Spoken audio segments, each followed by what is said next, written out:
लोकसभेत विधेयकावरील चर्चेत सहभागी होताना काँग्रेसच्या प्रियंका गांधी यांनी केंद्र सरकारवर निशाणा साधला। देशाची शिक्षण व्यवस्था अनेक त्रुटींनी ग्रासलेली आहे, त्यामुळे तरुणांचा या संपूर्ण शिक्षण व्यवस्थेवरील विश्वास पूर्णपणे डळमळीत झाला आहे। हा विश्वास पुन्हा मिळवण्यासाठी व्यवस्थेच्या चौकटीत राहून उत्तरं मिळू शकत नाहीत। व्यवस्थेच्या मर्यादा ओलांडून बाहेर पडलं पाहिजे, ठोस प्रयत्न केले पाहिजेत।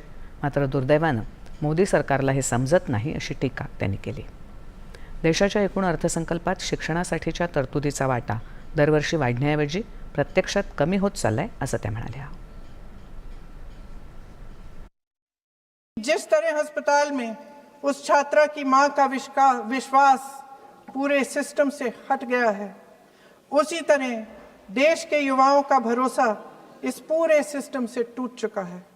और जब इस तरह देश के भविष्य हमारे युवा निराश होकर सरकार और सिस्टम से अपना भरोसा हटा देते हैं, तो उस भरोसे को फिर से बनाने के लिए सिस्टम के अंदर से जवाब नहीं ढूंढा जा सकता, उसके दायरे से बाहर निकलना पड़ता है।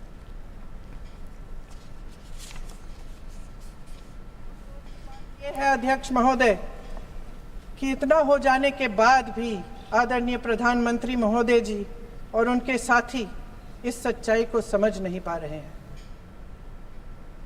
काँग्रेसचे गौरव गोगोई यांनी सरकारवर शिक्षण क्षेत्राबाबत गंभीर नसल्याचा आणि त्यात वास्तविक सुधारणा घडवून आणण्याचा कोणताही हेतू नसल्याचा आरोप केला।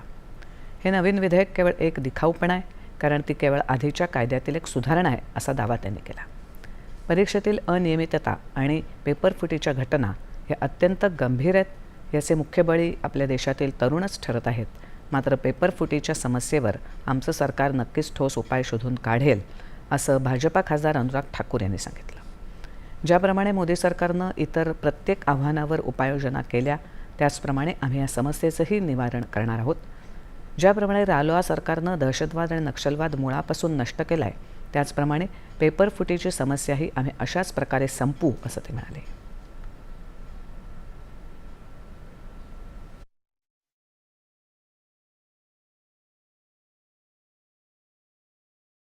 देश के युवाओं को मैं कहना चाहता हूं, ये देश के युवाओं के भविष्य की बात है।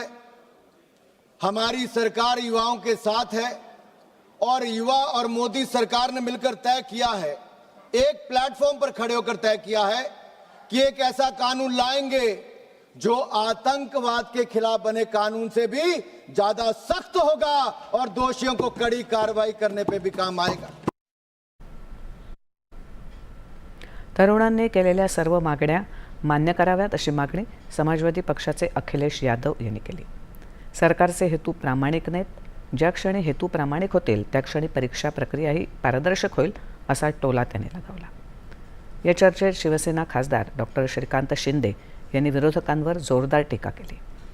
मोदी सरकार तरुणांचं भविष्य सुरक्षित करण्यासाठी निर्णायक पावलं उचलत आहे, तर दुसरीकडे विरोधक मात्र विद्यार्थ्यांच्या समस्यांवर केवळ राजकारण करत आहेत, असा आरोप त्यांनी केला। आम्ही तरुणांच्या रोषाकडे केवळ एक निषेध म्हणून नाही, तर व्यवस्थेतील बदलाची सुरुवात म्हणून पाहतो, असं ते म्हणाले। आज यहाँ पर जो है डेमोक्रेसी है, इसलिए हमने स्टूडेंट के साथ बात की, स्टूडेंट्स को बुलाया, उनके बारे में उनको क्या चाहिए ये सुना, और आज तो उनके ऊपर के मुकदमे भी हमने वापस ले लिए।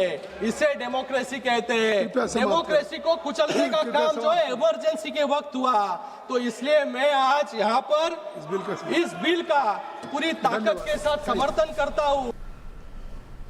पेपरफुटी विधेयकावरून सुरू असलेल्या चर्चेदरम्यान राष्ट्रवादी काँग्रेस शरद पवार पक्षाच्या सुप्रिया सुळे यांनी या विधेयकात अंतर्गत विसंगती असल्याचं सांगत संयुक्त संसदीय समितीची मागणी केली।